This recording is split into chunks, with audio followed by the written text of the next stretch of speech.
ಎಲ್ರಿಗೂ ನಮಸ್ಕಾರ. ನಾನು ನಿಮ್ಮ ನರೇಂದ್ರ ಎಸ್ ಗಂಗೊಳ್ಳಿ ಮಾತಾಡ್ತಾ ಇದ್ದೀನಿ. ಚೋರಿ KRS ಸಂಚಿಕೆ 65ಕ್ಕೆ ಸ್ವಾಗತ. ಸುದ್ದಿ ಕದ್ದದ್ದೇ ಆದರೆ ಸತ್ಯದ್ದೇ. CPR ವಿಶ್ವದ ಅತ್ಯಂತ ಪರಿಣಾಮಕಾರಿಯಾಗಿರ್ತಕ್ಕಂತಹ ಜೀವರಕ್ಷಕ ತುರ್ತು ಚಿಕಿತ್ಸೆಗಳಲ್ಲಿ ಒಂದಾಗಿರುವಂಥದ್ದು.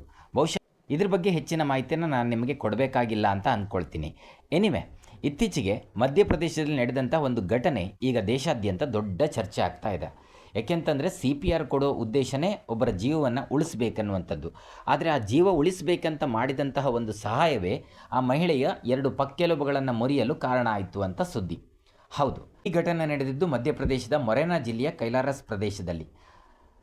41 ವರ್ಷದ ಶಿಕ್ಷಕಿ ಲಲಿತಾ ದಾಕಡ್ ಶಾಲೆಗೆ ಎಂದಿನಂತೆ ಸ್ಕೂಟರ್ನಲ್ಲಿ ಹೋಗ್ತಾ ಇದ್ರು. ಆ ದಿನ ವಿಪರೀತ ಬಿಸಿಲಿತ್ತು. ಹಾಗಾಗಿ ಬಿಸಿಲಿನ ತಾಪದಿಂದ ತಲೆ ಸುತ್ತು ಬಂದುಬಿಟ್ಟು ಅವರು ಸ್ಕೂಟರ್ನಿಂದ ಕೆಳಗೆ ಬಿದ್ದು ಪ್ರಜ್ಞೆ ತಪ್ತಾರೆ. ಇದನ್ನು ಇಬ್ಬರು ಯುವಕರು ನೋಡ್ತಾರೆ. ರಸ್ತೆಯಲ್ಲಿ ಹೋಗ್ತಾ ಇದ್ದಂಥ ಇಬ್ಬರು ಯುವಕರು ನೋಡಿ ಅವರಿಗೆ ಹೃದಯಾಘಾತ ಆಗಿದೆ ಅಂತ ಭಾವಿಸಿಕೊಂಡು ಯಾವ ವೈದ್ಯಕೀಯ ದೃಢೀಕರಣವೂ ಇಲ್ಲದೆ ತಕ್ಷಣ CPR ನೀಡಲಿಕ್ಕೆ ಆರಂಭಿಸ್ತಾರೆ. ಅಷ್ಟೇ ಅಲ್ಲ, ಆಸ್ಪತ್ರೆಗೆ ಕರೆದೊಯ್ಯುವವರೆಗೂ ಕೂಡ ಅವರ ಎದೆಯ ಮೇಲೆ ಒತ್ತಡವನ್ನು ನೀಡ್ತಲೇ ಇದ್ರಂತೆ. ಆದರೆ ಆಸ್ಪತ್ರೆಗೆ ಹೋಗಿ ಅಲ್ಲಿ ಡಾಕ್ಟರ್ ಟೆಸ್ಟ್ ಮಾಡಿದಾಗ ಒಂದು ಅಚ್ಚರಿಯ ಸಂಗತಿ ಬೆಳಕಿಗೆ ಬಂತು. ನಿಜ ಹೇಳಬೇಕಂದ್ರೆ ಅವರಿಗೆ ಹೃದಯಾಘಾತ ಆಗಿರಲಿಲ್ಲ. ತೀವ್ರ ಬಿಸಿಲಿನಿಂದ ತಲೆ ಸುತ್ತಿ ಪ್ರಜ್ಞೆ ತಪ್ಪಿ ಬಿದ್ದುಬಿಟ್ಟಿದ್ರು ಅಷ್ಟೇ. ಆದರೆ ಚಿಕಿತ್ಸೆಯ ಬಳಿಕ ಅವರಿಗೆ ಎದೆ ನೋವು ಕಾಣಿಸ್ಕೊಳ್ಳಿಕ್ಕೆ ಶುರುವಾಯಿತು. ಏನಪ್ಪ ಇದು ಅಂತ ಎಕ್ಸ್ರೇ ಮಾಡಿ ನೋಡಿದರೆ ಅವರ 2 ಪಕ್ಕೆಲುಬುಗಳು ಮುರಿದು ಹೋಗಿರೋದು ಎಕ್ಸ್ರೇಯಲ್ಲಿ ಕಂಡು ಬಂತು. ವೈದ್ಯರ ಪ್ರಾಥಮಿಕ ಅಭಿಪ್ರಾಯದ ಪ್ರಕಾರ ತಪ್ಪಾದ ಅಥವಾ ಅಗತ್ಯವಿಲ್ಲದ CPR ನೀಡಿದ್ರಿಂದಲೇ ಇದಕ್ಕೆ ಹೀಗಾಗಿ ಪಕ್ಕೆಲುಬುಗಳು ಮುರಿದು ಹೋಗಿವೆ ಅಂತ ವೈದ್ಯರು ಅಭಿಪ್ರಾಯ ಪಡ್ತಾ ಇದ್ದಾರೆ. ಹಾಗಾದರೆ CPR ತಪ್ಪ ಅಂತ ಕೇಳಿದರೆ ಖಂಡಿತ ಅಲ್ಲ. ಏಕೆಂದರೆ ಅದು ವಿಶ್ವದ ಅತ್ಯಂತ ಪರಿಣಾಮಕಾರಿಯಾದ ಜೀವರಕ್ಷಕ ತುರ್ತು ಚಿಕಿತ್ಸೆಗಳಲ್ಲಿ ಒಂದು ಅಂತ ಈಗಾಗಲೇ ಹೇಳಿದ್ದೀನಿ. ಆದರೆ ಅದನ್ನು ಸರಿಯಾದ ಸಂದರ್ಭದಲ್ಲೇ ನೀಡಬೇಕು. ಹೃದಯ ಸಂಪೂರ್ಣ ನಿಂತಾಗ ಅಥವಾ ವ್ಯಕ್ತಿಗೆ ಉಸಿರಾಟವೇ ಇಲ್ಲದಿದ್ದಾಗ ಮಾತ್ರ CPR ಅತ್ಯಗತ್ಯ ಆಗ್ತದೆ. ಯಾರಾದರೂ ಕೇವಲ ಪ್ರಜ್ಞೆ ತಪ್ಪಿದ್ದಾರೆ ಅಂದರೆ ಅವರಿಗೆ ಎಲ್ಲರಿಗೂ CPR ಕೊಡಬೇಕು ಅಂತ ಅರ್ಥ ಅಲ್ವೇ ಅಲ್ಲ. ಹಾಗಾಗಿ CPR ಕೊಡುವ ಮೊದಲು ವ್ಯಕ್ತಿ ಪ್ರತಿಕ್ರಿಯಿಸ್ತಾ ಇದ್ದಾರಾ ಇಲ್ವಾ ಗಮನಿಸಬೇಕಾಗತ್ತೆ, ಉಸಿರಾಡ್ತಾ ಇದ್ದಾರಾ ಇಲ್ವಾ ಗಮನಿಸಬೇಕಾಗತ್ತೆ. ಸಾಧ್ಯವಾದರೆ ತಕ್ಷಣ ಆಂಬ್ಯುಲೆನ್ಸ್ಗೆ ಕರೆ ಮಾಡಬೇಕಾಗತ್ತೆ.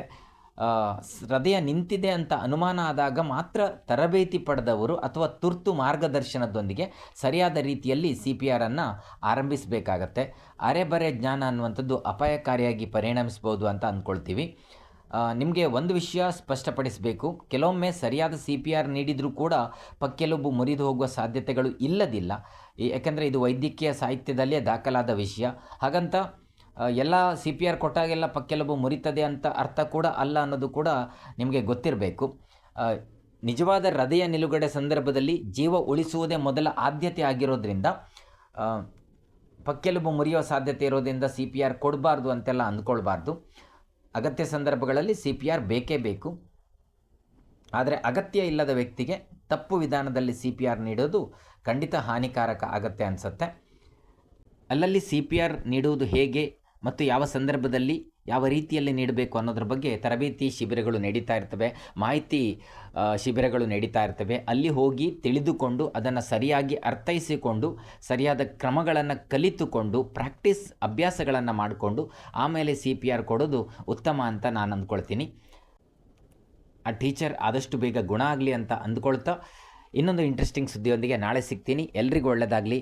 ಧನ್ಯವಾದಗಳು. Thank you.